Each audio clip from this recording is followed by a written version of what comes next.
Good morning, dear learners. Hope you all are doing well. And in today's video, I am going to tell you about the one word substitution.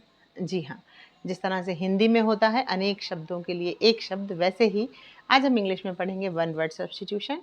इसके साथ ही एक छोटी सी गुजारिश कि यदि आपको video अच्छा लगता है, आपकी कुछ समझ बनती है, आपकी लर्निंग हो रही है, तो please don't forget to like my video because it gives me a huge motivation to make more videos. And I want to thank all of my viewers that you are finding out or you are taking out time to watch my videos. I'm so thankful to all of you. Okay so now आज हम सीखेंगे कुछ 5 से 6 word सीखेंगे जिसमें कि आप जो कि मतलब जिनको आप यदि रिप्लेस करते हैं बहुत सारे शब्दों से या एक बहुत लंबी लाइन ना बोल करके आप यदि एक ही वर्ड बोल देंगे तो that would be sufficient and that would increase spices and colourfulness to your language. जिस तरह से चलिए वो छोड़ते हैं हम। तो पहला जो वर्ड है हमारा मैं आज आपको बताने वाली हूँ वो है लिटरेट। LITERATE। लिटरेट मीन्स होता है वो व्यक्ति जो पढ़ना लिखना जानता हो, उसको हम लिटरेट कहते हैं। और इलिटरेट जो होगा वो क्या होगा, जो पढ़ना लिखना नहीं जानता हो। आपने लिटरेट जो वर्ड है वो काफ़ी न्यूज़ में भी सुना होगा, जैसे लिटरेसी रेट। हमारे यहाँ का लिटरेसी रेट जो है वो क्या है, तो मैं बता दूँ आपको कि ओवरऑल जो हमारा लिटरेसी रेट है, जो हमारा 2011 में शायद जो सेंसस हुआ था, जनगणना हुई थी, उसमें जो लिटरेसी रेट था वो आई थिंक 74% था ओवरऑल। लेकिन अभी जो लिटरेसी रेट है हमारा प्रेजेंट में वो 77% है ओवरऑल। और यदि हम मेल्स का देखें तो 84% है और फीमेल्स का यदि हम देखें तो आई थिंक 70.30% है। सो हमें काफ़ी काम करना है ताकि हमारा लिटरेसी रेट जो है वो बढ़ सके। So we have to hire more teachers, good teachers, so that we can increase our literacy rate and our country will progress. So आप समझ गए होंगे साक्षरता और असाक्षरता, ठीक है ना, लिटरेट और इलिटरेट। एक चीज़ और मैं बता दूं आपको, ये जो ILL इल जो प्रीफिक्स है, ये जिन भी शब्दों के आगे लग जाता है ना उनका ये नेगेटिव मीनिंग देता है। जैसे एक और मैं आपको वर्ड बताऊं, इलीगल। लीगल मतलब which is according to the law, and illegal which is not according to the law. Like it is illegal to get marriage of boys and girls who are below 20, boys who are below 20 years and girls who are below 18 years of age. It is illegal to get their marriage, okay. And and it is illegal to wear helmet while traveling or while we are riding two-wheeler. So it is legal to wear a helmet, okay. So these are the two words which I want to tell you, that if we add ILL prefix to the word, it becomes the negative of that word. As I have told you, legal, illegal. In the same way, there is another word, ill-tempered. Ill-tempered, the person who is always in a bad mood. ऐसा व्यक्ति जो हमेशा ही खराब mood में रहता है उसको हम बोलते हैं इल टेम्पर्ड। और इलॉजिकल, लॉजिकल एक वर्ड होता है जिसका मतलब होता है the person who is talking with some reasons. जब वो कोई बात कर रहा है तो उसके बात के पीछे कोई तर्क है या किसी कारणवश वो बात कही जा रही है, तो वो लॉजिकल बात होती है। और इलॉजिकल बात मतलब कि जिसका कि कोई सेंस नहीं होता। The legible. अब ये जो लेजिबल वर्ड है, LEGIBLE, लेजिबल का मतलब होता है कि लिखावट जो कि which can be understood easily.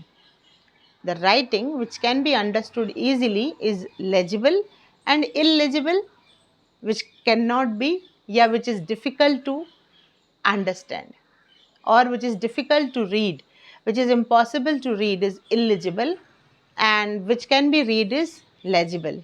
मतलब ऐसी राइटिंग, साफ़ सुथरी राइटिंग को हम लेजिबल कहते हैं।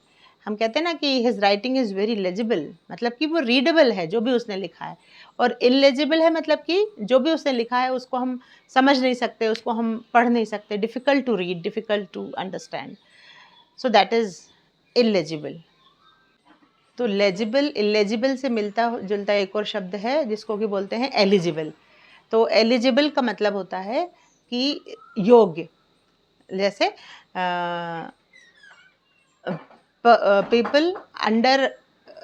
people over 18 years of age are eligible to cast their votes in the election. Election में 18 साल से ऊपर के लोग जो हैं वो वोटिंग कर सकते हैं। तो एलिजिबल मतलब am I eligible to take part in this competition, क्या मैं इस कॉम्पिटिशन में हिस्सा लेने के लिए एलिजिबल हूँ? तो दिस इज़ एलिजिबिलिटी, एक एलिजिबिलिटी क्राइटेरिया होता है हर पोस्ट के लिए, सो that is eligible. So legible, illegible, eligible, ये तीनों शब्द जो हैं वो आप याद रख सकते हैं, एक दूसरे से रिलेट करके आप उसको फिर कभी नहीं भूलेंगे। Okay, and the next one is मॉर्टल। तो आपने मॉरल शब्द सुना होगा, मॉरल का मतलब होता है नैतिक, इमोरल कर दिया तो वो हो गया अनैतिक। अब मॉरल इमोरल से बना है, मॉर्टल से बना नहीं है, उससे मिलता जुलता है मॉर्टल। मॉर्टल का मतलब होता है जो नश्वर है, one who is subject to death, जो नश्वर है। जैसे all of us are subject to death, हम सभी जो हैं वो मरने नश्वर हैं, मर जाएंगे सभी लोग एक दिन। लेकिन इमॉर्टल अब कौन हो गया? जो कि अमर है, अनश्वर है, जैसे ईश्वर। तो इमॉर्टल मतलब जो अमर है, जैसे कि आत्मा, ठीक है ना। तो आत्मा जो है वो अमर है, लेकिन शरीर जो है वो क्या है? नश्वर है। तो शरीर जो है वो मॉर्टल है और आत्मा जो है वो इमॉर्टल है। और मॉर्टल इमॉर्टल के साथ ही आप इसको इस तरह से याद रखिए कि हम हमेशा मॉर्टैलिटी रेट के बारे में भी बात करते हैं। तो मॉर्टैलिटी रेट जो है वो क्या होता है? वो डेथ रेट होता है। मॉर्टैलिटी रेट और कुछ नहीं है, वो डेथ रेट है। तो आप, हमारे टोटल कितने शब्द हो गए? सबसे पहले हमने देखा था लिटरेट, इलिटरेट, फिर हमने उसी की लिटरेसी रेट भी देखा था, इलिटरेसी रेट भी देखा था। उसके बाद में हमने शब्द देखा लीगल, इलीगल, इल टेम्पर्ड, लेजिबल, इलेजिबल, एलिजिबिलिटी।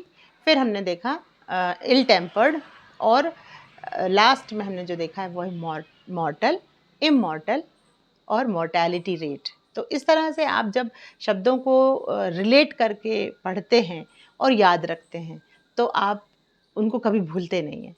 तो मैंने कोशिश की है कि आपको रिलेट करके चीज़ों को बताया है जिससे कि आप इनको याद रख सकें। तो please kindly make notes of all these words and at least read twice और थ्राइस अ डे। एक दिन में आप यदि इनको 3-4 बार पढ़ेंगे and try to use them, and whenever you discuss with someone, जब आप किसी के साथ बात करते हैं तो यूज़ दीज वर्ड्स, और otherwise you create your own story using these words so that they will be remain in your active vocabulary. आपको पता है ना, 2 तरह की वोकेबलरी हमारे माइंड में होती है, पैसिव और एक्टिव। एक्टिव वोकेबलरी वो होती है जिसको कि हम यूज़ करते हैं, तो ये आपकी एक्टिव वोकेबलरी में आ जाएगा और फिर आप इनको कभी नहीं भूलेंगे। So keep learning and thank you very much for watching, and please do like if you like the video. Thank you very much.